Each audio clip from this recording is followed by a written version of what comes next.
Welcome to the Week 11 edition of the Chop and Birds Weekly NFL Podcast. I am your co-host and only co-host for this week, Pork Chop, flying solo. Chris had other stuff to do, so you just get me. So you're either really, really excited or you're really, really pissed off. There's no in between. I think I discovered that there's no in between. But regardless, welcome to Week 11. God, this season just seems like it's flying by. So inside the Christian Mingle headquarters, Studio 69, I almost messed it up. I did mess it up. It's all messed up. But anyway, so there we go. You guys know the shtick if you guys have been listening for the past few weeks. But we're going to go ahead and get into the standings as of today. And the standings are, I am in sole possession of first place at 90-59. Chris is currently at 87, and I can't do math right now. 87 and 71. Okay. Anyway, I got 90 wins on the season. Chris has 87, and Michael at 81. So if Chris isn't careful, the entire season he's been talking shit about Michael being shitty and, not being good, and that he sucks and everything. If Chris isn't careful, Michael's going to come back and probably take over second place, which would be hilarious because Michael actually had a better week than we did last week. Chris and I both combined each had 7 wins, and Michael had 9. So he technically did 2 better. So if you do the math, if he does 2 better than Chris week in and week out, then slowly but surely Michael's getting there. Have you ever heard the story of the tortoise and the hare? Well, Michael might actually be that tortoise that's like, I think I can. I know that's the little engine that could. Kiss my ass. And that being said, we'll just go ahead and go straight into the next topic, which is, what the fuck happened? The Raiders, man. I don't know what the issue is. Josh McDaniel is not a good coach. He's a better offensive coordinator. He's a better coordinator for Bill Belichick, so he'll be back with Bill. Shut the fuck up, Siri. He'll be back with Bill Belichick if Bill Belichick doesn't retire in New England. And there was some statistic that Josh Daniels started 6-0 in his career, and since he started those 6 wins, he's like 7-36 or something. That's his record, 7-24. So not a very good coach. And they actually were caught cheating those first 6 wins because their film guy had film on all the opponents from that week 1 to week 6 matchups. And so he pretty much cheated to get those first 6 wins. If it weren't for those, then he probably would have an even worse record. So, but the Raiders, man, you go from Chucky, who, has a checkered past, and he said some shit in some emails that were inappropriate. They were sexist. They were homophobic. But you have 2 amazing coaches back to back. Josh McDaniel isn't saying shit in emails and saying stuff that, we'll just delete this. It'll no big deal. We'll just Hillary Clinton this whole motherfucker and everything will be fine. But that's not how it works. But he hasn't been posting any bad emails or responding to any, ridiculous emails. But he did get caught cheating, and it's kind of shady. He's kind of shady. Chucky was a little shady. Gruden, if you guys don't know who I'm talking about. Gruden was the previous coach that got fired because of his emails. But I think they were just looking for a reason to fire him. But if he's not careful, I think he's going to be one and done. And like I said, back in New England with Belichick, if not the head coach for New England, if Matt Patricia has anything to say about that. But Matt Patricia didn't do so hot in Detroit. So Bill Belichick apparently needs his people just as bad as they need him. So Josh McDaniel, what the fuck are you doing with the Las Vegas Raiders? And I did see that meme the other day that was pretty funny that said the Las Vegas Raiders are the only team where the house does not win in Las Vegas. Which is kind of pathetic if you think about it. Okay, so panic? Time to spread the word, and the word is panic. You guys are probably going to call me a homer for this one, but the team that I think needs to panic is the Philadelphia Eagles. You guys were riding high on their tit, riding high on that cock. They started off 8-0. which, fly Eagles fly for 8 weeks in a row. But again, you guys have had probably one of, if not the weakest schedule in the league. And on top of that, you lost to the Washington Commanders with Tyler Heineke, which sounds like a beer more than it does a quarterback. But let me go ahead and read you guys some statistics from the Monday night matchup, the interdivisional matchup, which time of possession, the Washington Commanders commanded the ball, see what I did there? For 40 minutes and 24 seconds. The Eagles only had the ball for 19 minutes and 36 seconds. They kept Jalen Hurts and that offense off of the field, and they just controlled that game clock, and that was a good thing for Ron Rivera, for Riverboat Ron to do. I saw him go for it on fourth down multiple times, and I saw him just continue drives, and it looked fantastic. They had Washington, that is, 25 first downs to the Eagles 18. They had, let's see here, total plays, 81 plays for Washington, 47 for the Eagles. Just domination. That's pretty much some of the teams later on in the season are going to have this blueprint, and they're going to copy what the Commanders did, which is kind of weird for me to say out loud, that you're going to copy what the Commanders do, but Jesus Christ. But they're going to just say, oh, all we have to do is just keep pounding the ball, first down, and we will eventually give them no time to work with, and we'll eventually take care of business. They were an 11-point favorite, the Eagles were, and they lost 32-21. I think, like I've said before, they're the 11-0 Pittsburgh Steelers from a couple of years ago, and I think it's going to happen. And the cracks started this week against the Commanders. Tyler Heineke, the backup quarterback, beat Jalen Hurts and that fly Eagles fly offense and that defense, and it just, is this your king? If you guys have seen Black Panther, is this your king? Is this your team that's going to win the NFC East and probably win and go to the Super Bowl? I don't think so. But that's just me, and once again, you guys are probably just going to call me a homer, and that's no big deal. That's fine. That's okay. The team that I think doesn't need to panic. Oh my God! Okay, it's happening. Everybody stay calm. What's the procedure, everyone? What's the procedure? Stay calm! Wait. Is the Buffalo Bills. Okay. I got to talk about this game for a little bit. This was probably my candidate, if not the runaway victor for Game of the Year. This game had everything, and it even went into overtime. The points, people were saying the overs were 46.5. 63 is how many points were scored in this game. Buffalo was a 6.5 point favorite, and they lost 33-30 in overtime. That botched snap on the goal line that the Vikings just scooped it up and scored to force overtime. My God, that game just, like if you look at this, time of possession was pretty much 50-50. The Vikings held it for 30 minutes and 33 seconds. The Bills held it for 29 minutes and 27 seconds. So pretty much a 1 minute difference, give or take. So this game went back and forth. The Buffalo Bills did have more first downs, 29-24, and the plays were 79 for the Vikings and 72 for the Bills. They threw it 50 times, the Vikings did. The Buffalo Bills threw it 43 times. Yards per pass, 6.2 for Minnesota, 6.9 for Buffalo. Average 5.9 yards per rush, Minnesota, 6.5 for Buffalo. These two teams, if this is the NFC Championship, when the time comes in the playoffs, I would love a sequel to this.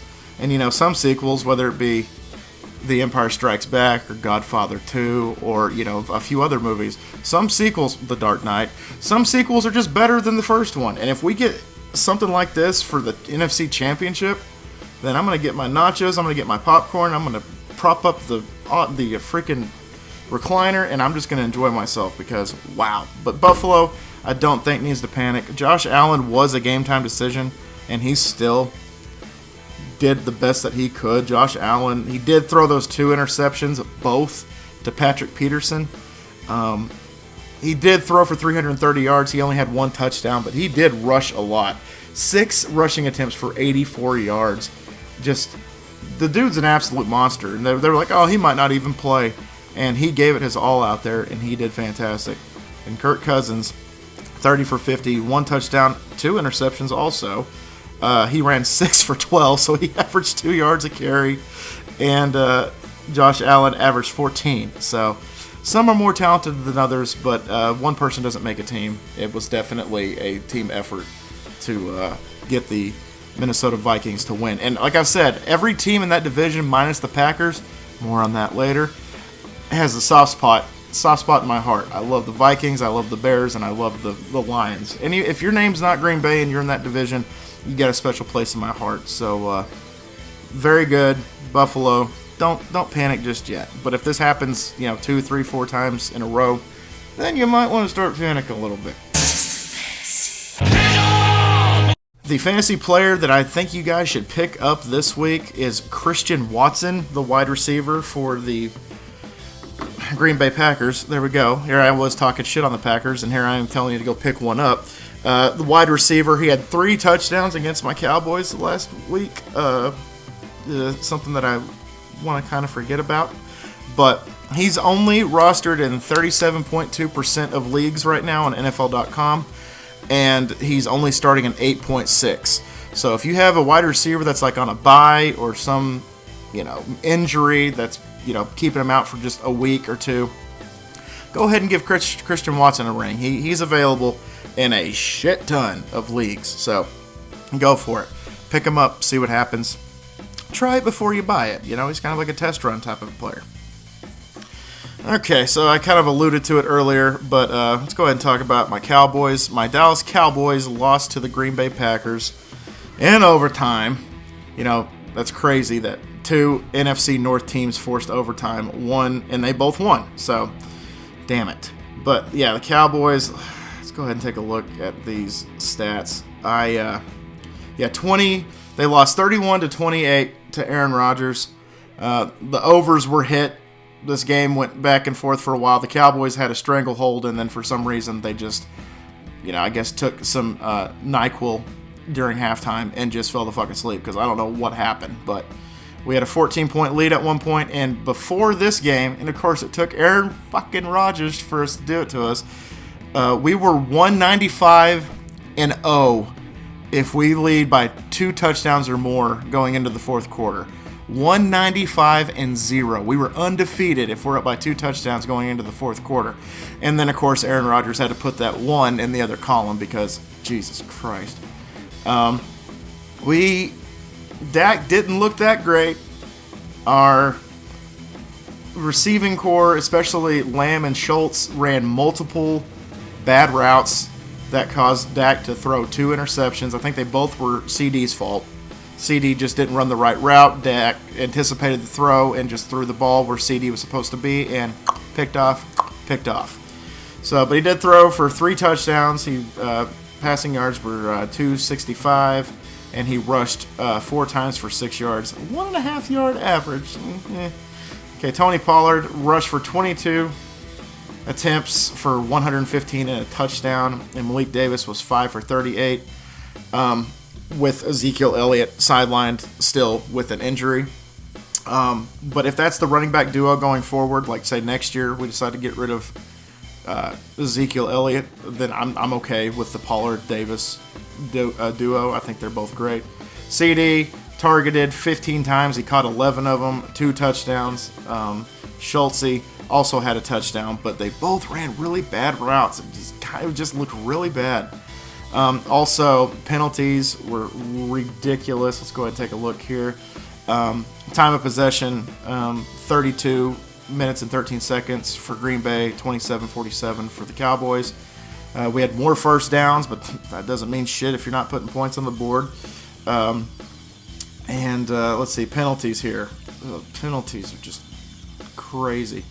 9 penalties for 83 yards for us, 6 for 40 for Green Bay.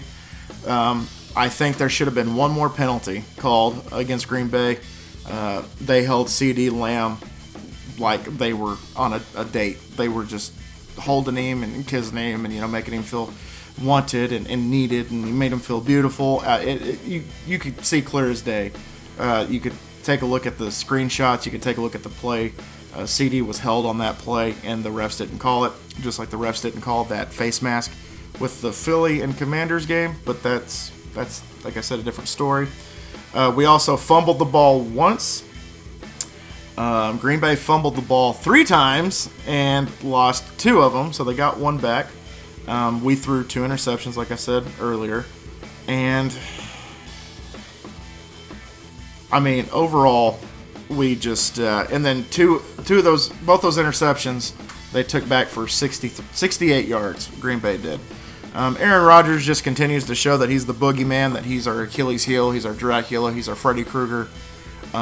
We just can't get past him. We just have just this stigma that Aaron Rodgers owns the Dallas Cowboys. He won his one and only Super Bowl ring in Jerry World, so he's got that over our heads. We had a chance to take him in that draft, and we took 2 defenders instead, Marcus Spears and DeMarcus Ware, which, I mean, if we had to do it again, I would say still draft DeMarcus Ware and then go get Aaron Rodgers in that first round, because we had 2 first-round picks that year. But, so, he grew up a 49ers fan, and the 49ers and the Cowboys don't really like each other that much, so I don't know. It just seems like we just can't get over that hump that is Aaron Rodgers, but reports are that this might be his final year, so he might retire.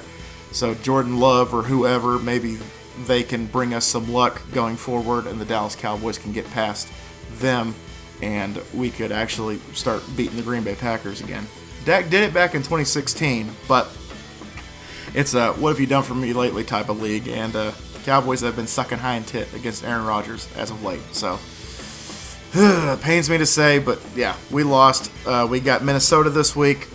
As of right now, we are the favorite, which doesn't make sense to me because Minnesota just had that amazing game against Buffalo, and I think we're 2-point favorites going into that matchup.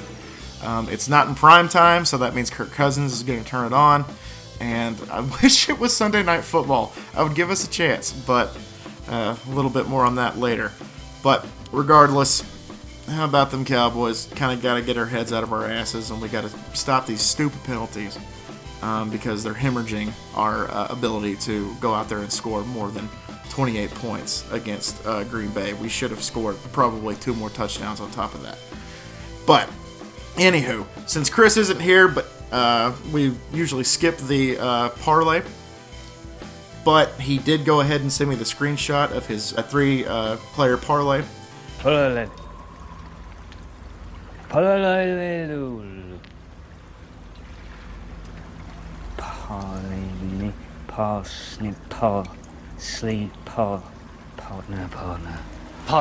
Which is Ryan Tannehill to throw more or less than 175.5 yards.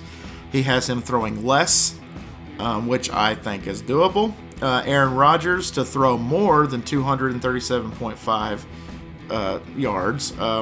I can also see that. And he has Derrick Henry going over 114.5 rushing yards, which, again, Chris always picks these awesome plays that can actually hit. They can actually happen. He doesn't do anything like out of the ordinary, and I think that's really commendable on his part. So, way to go, Chris. I think you actually have another realistic shot, and not like, Ryan Tannehill is going to throw like...